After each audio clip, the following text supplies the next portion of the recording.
In this 4-part series, get an inside look on the making of one of the most anticipated titles in gaming history. This is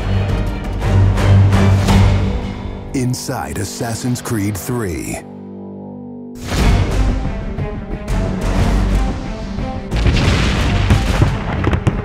Something we really wanted to emphasize was the sheer brutality of combat in the period. We've all seen the paintings of the Revolution, and death is glorified, death is angelic, but it wasn't that way on the battlefield. It was a brutal conflict. It feels that you're constantly going through dynamic fights, and that's not something technically we could do in the past. So it was like a personal challenge on the team to say, no, I think we can do this.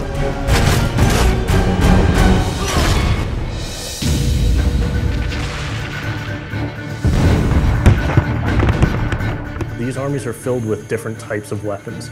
So, you have everything from muskets, you have grenadiers, you have guys with boarding axes. Being shot by a musket would be an awfully painful way to go. The caliber size of the ball was at least 3 or 4 times as large as anything that any modern military is using today. After the muskets were discharged, they would charge with their bayonets, what basically is a giant spear, and he has every intention of running that through you.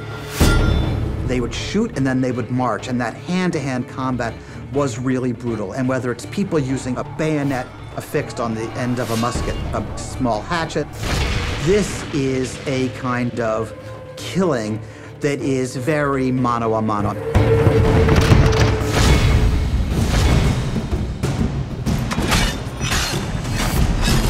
All the animations, all the weapons are brand new.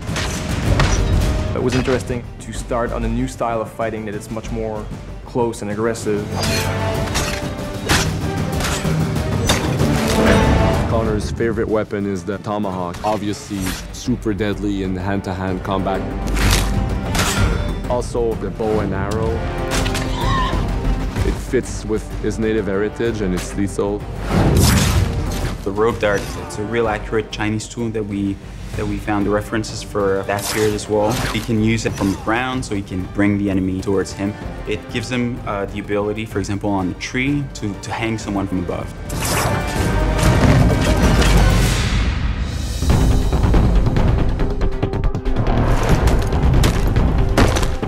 In Assassin's Creed 3, the one thing that we've decided to do is to revamp the fight system from scratch. We wanted the skill in the combat in the game to be about transitioning from character to character by choosing the right moves, by performing them correctly. It allows you to basically mow your way through large numbers of people if you're good enough without stopping. What do you do if you go into a bunch of guys with muskets and they try and shoot you? So we had to figure out, can you dodge them? Can you run away? And we've added all these options, but our big one is the meat shield, where you can grab a guy and he gets shot instead. Our mocap guys are stuntmen. We spend a long time with them rehearsing and figuring out exactly what would be the greatest choreography. We had to go through, like multiple people. Connor is trained in a very different style of fighting to the British soldiers. The close quarters flow of the combat that's happening between the punches, the kicks, and everything else is indicative of what happens in the real world. I'm very impressed by the moves that they do. It's cool to see push kicks and axe kicks and different sort of takedowns that are done correctly and very believable when they're done. Right hand right, punch to the face, boom, to the throat, to the groin, finish with boom. This is something new for us that we're really proud of. It's fast, it's fluid, and you go through these guys like butter.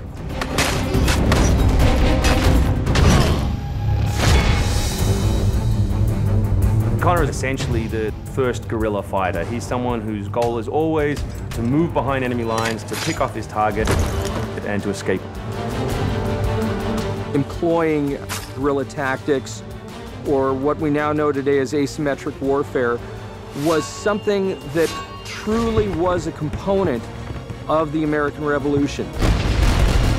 They learned what we would think of as guerrilla-style warfare. You sort of hit quickly and then disappear. American tactics were really frowned upon by the British because the Americans did adapt the tactics that were used by the Native Americans from the French and Indian War. The first big battle, Lexington and Concord, takes place on a New England town green. And as the soldiers march back to Boston, they are marching along a dirt road lined by stone. It's not the most effective strategy, wearing your bright red coat and march through the woods while some farmer's trying to shoot at you. The Americans brought a tactic that they couldn't really cope with. They essentially took it away from the battlefield and they started guerrilla tactics.